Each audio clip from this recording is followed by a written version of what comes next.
Nagbabalik na naman ang inyong tagapaglingkod ng mga balita at pawang katotohanan lamang. Naging mainit nga na usapin sa mundo ng social media. Talaga naman na naggalit na ang mga judges na may hawak nga sa kaso ni former President Rodrigo Duterte.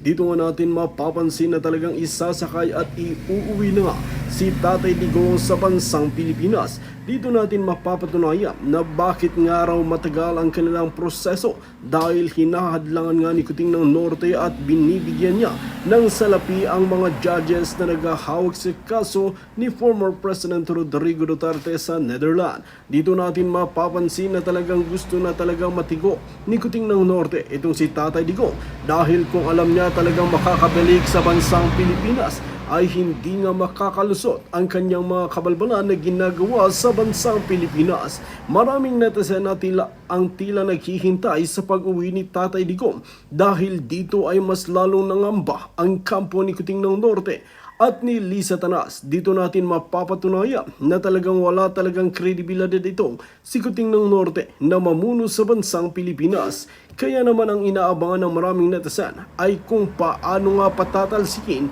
at kung paano magbabago ang bansa natin. Well mga kaibigan, para nga sa karagdagang impormasyon, panoorin nga natin ang buong video. At kung bago ka pa lamang sa aking channel, huwag kalimutan i-click ang subscribe button at notification bell para lagi kang updated sa ating mga bagong video. At para sa solid viewers natin dyan, maraming salamat sa walang sawang pagsuporta.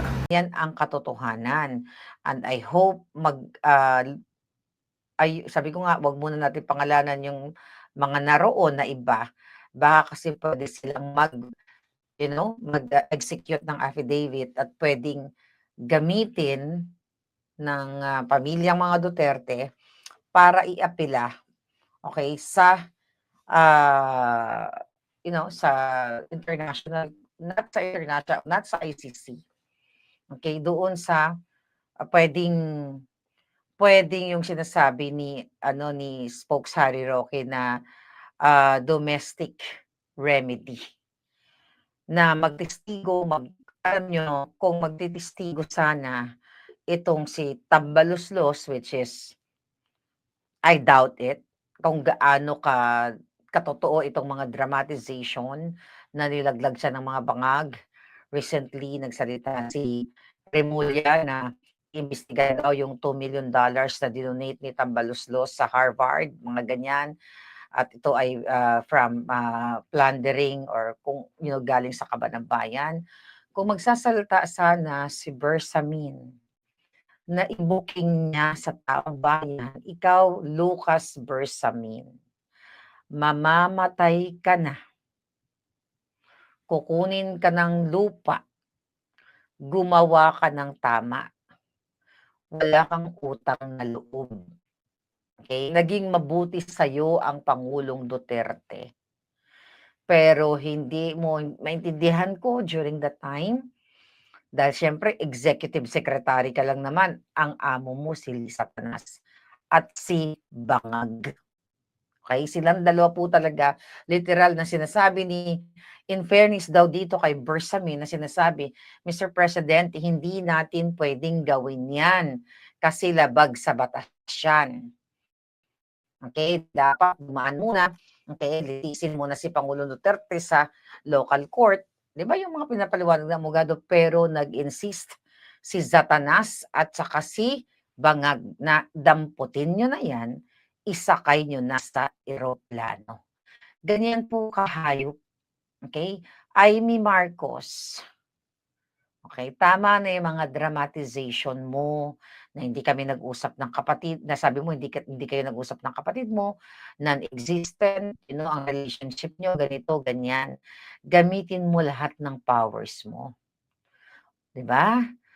'Di ba, mahal mo ang Pangulong Duterte, ginagamit mo ang pangalang Duterte, i-exert mo lahat ng powers mo na kailangan mapanagot mo ang kapatid mo at si Lisa Tanas. May intel ka, ako nga nakakarating sa akin ang information. Sa'yo pa, na senadora ka. Yes, malabo yung ating ngayon kasi nasa ibang planeta tayo ngayon kaya medyo malabo yung ating video. But gano'n pa man, as long as naririnig niyo yung boses ko, sana okay lang. Gusto ko lang i-share 'to sa inyo yung information na ito, 'di ba, na yun ang eksaktong sinabi ni Marcos Bangag, okey? 'Pag magandang signal natin at, puwede akong sumigaw ng abot hanggang langit, mumurahin talaga natin. Kayo na munang magmura sa dutang Genemes na bangag na ito. Bersamin, Lucas Bersamin, yung dalawang Rimulya wala na tayong asahan yan kasi tandem sila lahat sa panggigipit. Lahat panggigipit dahil nga, ginamit sila naggagamitan sila ng bangag. Pero ito ay i-echo ninyo na sinabi talaga ni Bangag, isakay niyo na sa eroplano si Duterte. Sabi ko nga, in fairness kay Bersamin, hinarang-harang pa niya na Mr. President, hindi natin pwedeng gawin yan. Pero hindi, sabi, sorry, naputol yung ating signal at mahina. So bukas na lang natin itutuloy yung ating vlog. At magpapaalam na muna ako sa inyo. Tutuloy natin. Sobrang hina ng signal ko talaga dito ngayon. So, I'll see you again later. Alright? So, pagpatuloy natin tong ating breaking news. I know, sobrang okay ba yung signal? Can you comment kung okay yung signal natin today? Can you comment? Comment please. So, matutulog na lang na muna tayo dahil madaling araw na. Okay na? Oo nga eh. So, okay na. Alright, so lilipat ako.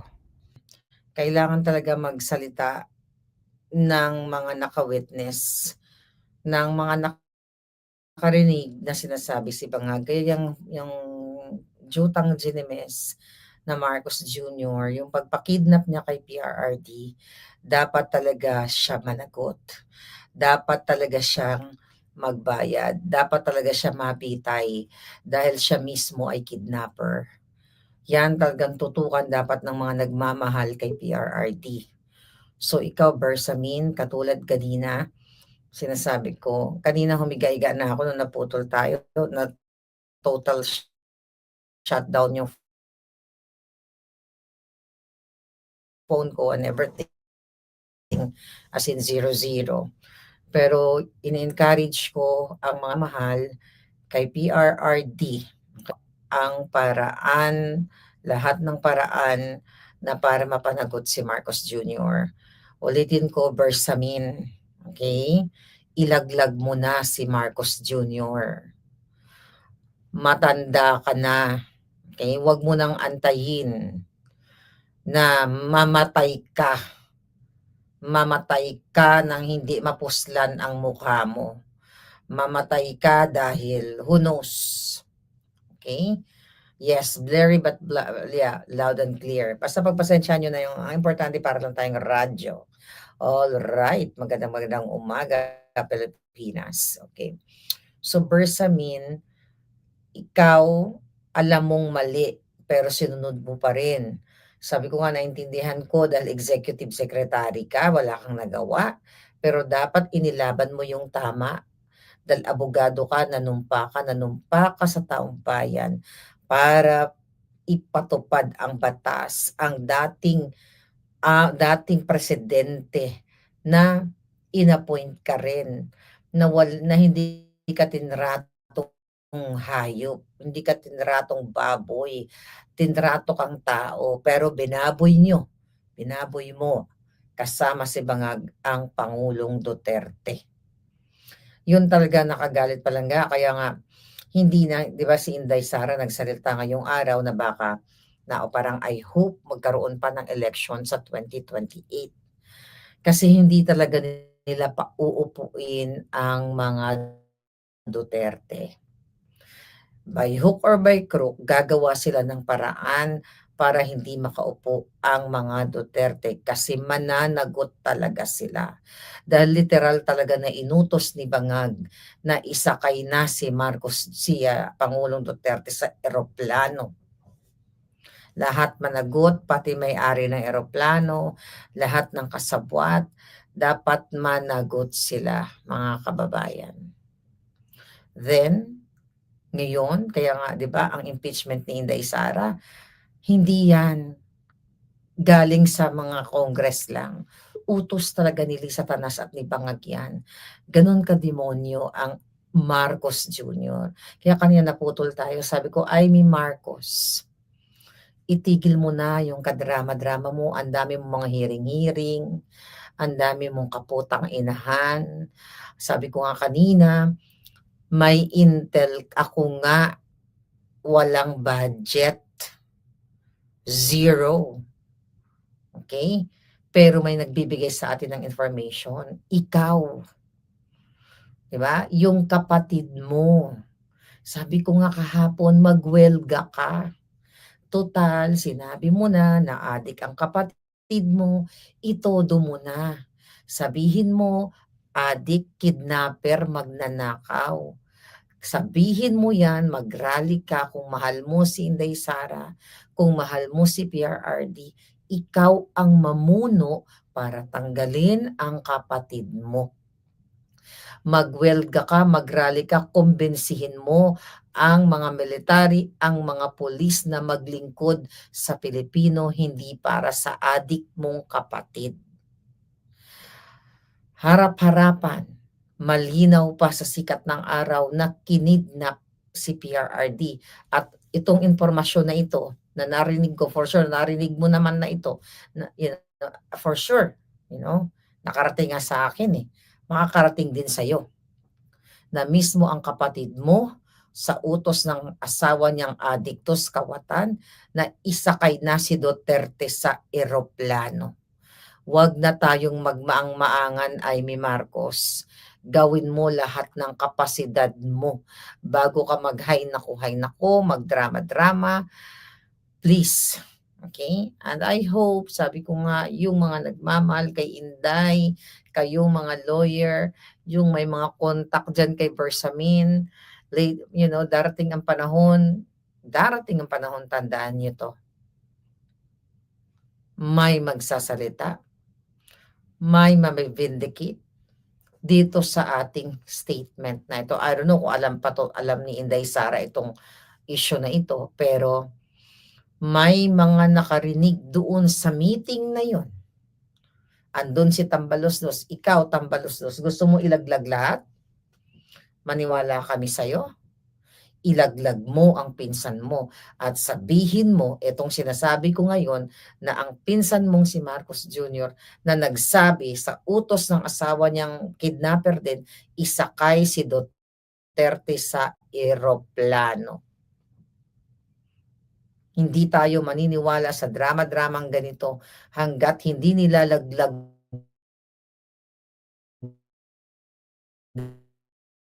ni Tambaloslos, si Lisa Tanas at si Bangag. Mga kababayan, nakakalungkot. Sabi ko nga, kung may kulam lang ako, kinulam ko na lahat itong PRRD. Yan.